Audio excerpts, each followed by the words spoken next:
In interviewing retailers over the years, there seems like there's some specific problems that I see many of them having, one of which is recruiting. And if you don't have a strong team, you're never going to have a strong bottom line, I guess. That's something you're involved in, isn't it? It is. We do lots of recruiting. We hire, I think we hired 220-something people in 2015 in the flooring industry alone. We also do a lot of recruiting in the restoration industry. So, yeah, it's something we see every day. But the tricky thing now, David, is that for every offer you're going to make to somebody this week, they're going to get 3 more from somebody else. So this is entirely an employee-driven market right now. So the control of thinking that you can pay people less money or wait a while to make decisions is done. I tell our clients all the time that if on that second interview you don't have an offer ready to go, they're not going to take the job with you because they're wondering why they didn't get it the first time, right? So it's getting more difficult to find people. They're getting more expensive to get. And you've got to really romance people these days. But the biggest challenge that we see today is more of not the finding, but the keeping. Because a lot of people still believe in, hey, this is easy, let me show you fuzzy side up and you're good to go. And I know that sounds really silly what I just said, but 2 days of training is just as effective as telling fuzzy side up. And a lot of companies do that. They put them in front of a computer, they show them products, and they have them shadow a salesperson on the floor for 2 weeks and they set them free. To me, it's like having a doctor go to medical school and operate on live patients. I mean, when they don't know what they're doing, they operate on cadavers, right? Because they kill people if they don't know what they're doing. And the same thing is if you don't train people properly when they come on board, then you're going to end up killing customers. So we really take a consultative approach to how we do recruiting. We help people develop job descriptions. We help people develop compensation plans. We help them with training plans because we offer replacement guarantees, and we don't want to have to work for free getting new people because they quit, because they don't like the environment they are in. So the onboarding process is extremely important for people. I guess I was talking to somebody the other day who was looking for a job and the various steps they went through, which is, I mean, I looked for a job in 40 years, I suppose, but it's so much different. And I suspect that's the situation you're dealing with many boomer managers hiring millennials now. They're not sure how the system even works today. Well, most of them try to steer away from millennials, which is sad because I will tell you, if you can get a millennial excited about working for you, it is pure magic. They are very, very good workers, but they're not workers that come in at 7 o'clock in the morning and they leave at 10 o'clock at night. They're the ones that come in a minute before the shift starts and they leave exactly when the shift is over, but they can get a lot done in that period of time. But you're right. Look, which I didn't even know this before we started doing recruiting, there's 1,800 job sites that you can post resumes on. And the funny thing is that the majority of the people that we hire don't come off job sites. Less than 19% of the people that actually get recruited by us come from people that apply directly to our jobs. We've got to actively go get people. We've got to find people that are employed somewhere else and go get them, which is the best strategy. But the problem for a lot of owners is it'll get their hands dirty in the market. And they don't want the reputation if they stole from this guy because then they're going to end up stealing from him and it gets ugly. So when you get third parties that come in and they do it neutrally, it ends up being very beneficial. So then a retailer in Des Moines, Iowa, watching us now, you can find somebody in Des Moines, Iowa, for him, a salesperson or anybody else for that matter, you can effectively do that. Within 30 days, yes. Whatever they're looking for.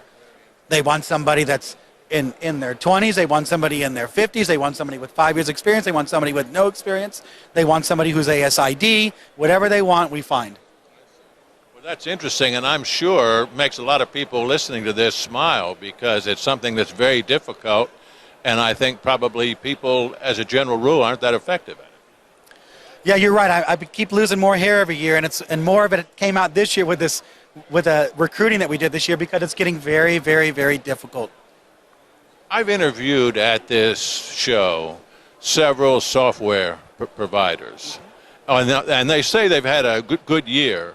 But I still think it seems to me, in asking a lot of retailers, what software do they use? I get more negative answers than I get positive answers.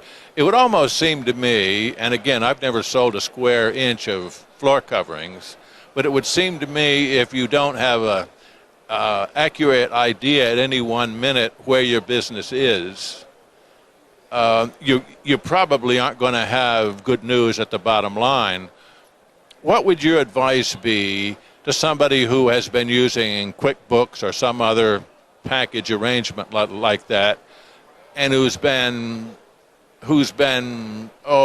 slow to make some sort of shift into industry specific software? Well, if you're a small company and you don't carry a lot of inventory, you're okay on QuickBooks. QuickBooks is not a software package you'd want to use for a retail environment like this. But look, Bob No from Pacific Solutions, Terry Wheat from RFMS, and Dev O'Reilly from Rollmaster, right? All great people, all great software, and everybody has the same complaint about them. Doesn't work, don't like it, too complicated. But the truth of the matter is this: whether it was those three players' fault or it was the owner's fault, they weren't trained and consistently trained on the software.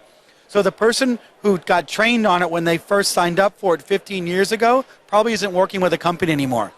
And that's all the training they received. So through the years, it ended up being, well, we did it right 15 years ago, we did it kind of right 10 years ago, and now we just figured out how we're going to make it work, and they don't follow the right processes anymore. So it is complicated. It doesn't make sense. Things don't tie together. They don't get timely financials, and it's a mess.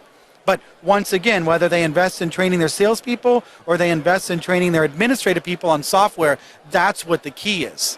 You just can't expect people to learn something a long time ago and retain it because there's leakage. Trust me, I know the leakage. I guess that gets back to what we were talking about, the training modules.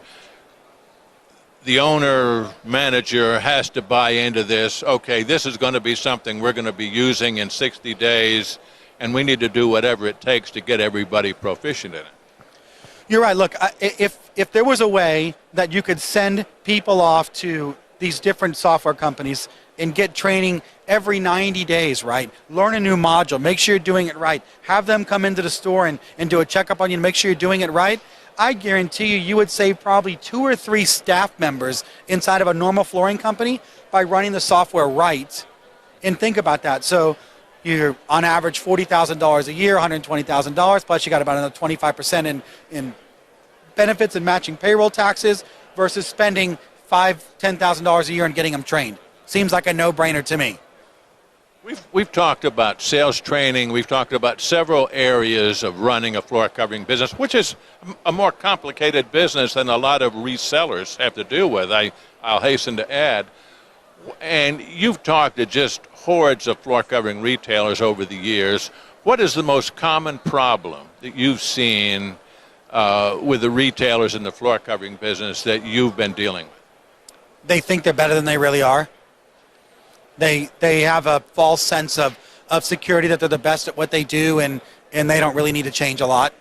That's the toughest thing. It's hard to convince somebody when they believe that there's not a lot of flaws in what they do. That's why you've got a lot of denial when you mentioned the survey with the big boxers versus the independent. Yeah, and the other challenge that I would tell you is that even if you can convince them that there's an issue, it requires a lot of change. And for the flooring industry, if you ever read the book, The E-Myth Revisited by Michael Gerber, which is probably one of the best books you're ever going to read in your entire life, there are more technicians in the flooring industry than there are entrepreneurs. So with that simple fact of saying, David, this is really simple. What you've got to do is you've got to set goals for your staff. You've got to meet with them 3 times a month. You've got to do training. You've got to follow up. And they think to themselves, but wait a minute. I got to go out on this job and I got to make sure it's okay because the customer's upset because something's wrong with the seam. My warehouse guy didn't show up, so I got to go drive the forklift and receive goods, right? I'm short on the sales floor, so I got to go work the sales floor today, right? So they're so entrenched in owning a job instead of a business that they can't see straight enough to be able to implement many things and let alone be consistent at it, because that requires consistency as well. It's tough. It's a tough industry, and you're right. It took me probably 8 years to be even proficient at helping retailers because I thought just like you. I mean, how hard is it? People come in the store, you convince them to buy something, you hire people who know how to put it down, you pay them, and it's all over. This is extremely complicated. It's a very, very tough business. And this is something that the WFCA University can assist retailers with, jumping these various hurdles that you've been talking about. Absolutely, and then once again, our bread and butter through the years has always been doing consulting. So we, as Benchmarkinc or through the university, have always going to offer that where we can come out and help retailers do it. We just thought that it was a much better platform to be able to help a whole bunch of people at the same time for a lot less of a cost to them than one-on-one. But the bottom line, it would seem to me, is if I were a retailer, I'd think very seriously about having you come in, okay, assess my organization and what do I need, 1, 2, 3, 4, 5. That would seem to be a surefire way to improve if you wanted to. It is, but we turn down way more business than we take because we ask a couple key questions, and one of the biggest one is, if we went in and realized it was you that's causing your business not to achieve its ultimate success, would you step down, right? Because that's the right answer sometimes, and people say, there's no way. So we say, listen, thank you for calling, but you're not the right one for us because you've got to be able to understand what needs to happen in your business and do it. And we ask, look, if it's a family business and we realize that it's your brother who's on the sales floor that's selling less than everybody else and is causing an issue, are you willing to make a change? And if they say, no, I can't do it, it's my brother, then we know we can't help. And then we say, are you really willing to put in all the work? If it requires 6 months of agony for you to get your business from A to Z, are you willing to put it in? And they say, well, I've got people who can do that, but, I'm really not going to be involved in it, then we know it's not the right client, too. And people more time than not are not willing to make that, that shift, whatever it is.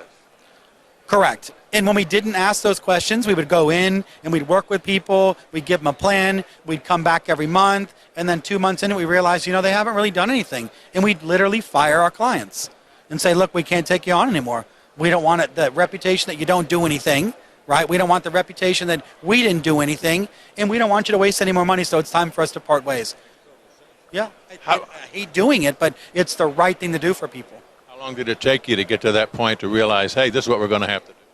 I mean, we feel it the first time we're out. We can kind of sense it, and then we won't go more than 2 months without seeing results before it's over for us. Give us the information again about the WFCA University. If somebody wants to learn about that, see what the modules are, get the timing down. So you can go to bmarkinc.com, so BMARKINC.com, which is our website, and find out all the information on the university. On the training tab. The WFCA is going to have all the stuff posted on their websites. We're going to go to all the press, and we're going to certainly let everybody know what we're doing. And then we communicate with people all the time. So it's going to be hard to miss it. And I would hope it's going to be hard for people to miss coming to these things as well. Sounds exciting, and I appreciate you sharing it with us, Dave. It's my pleasure.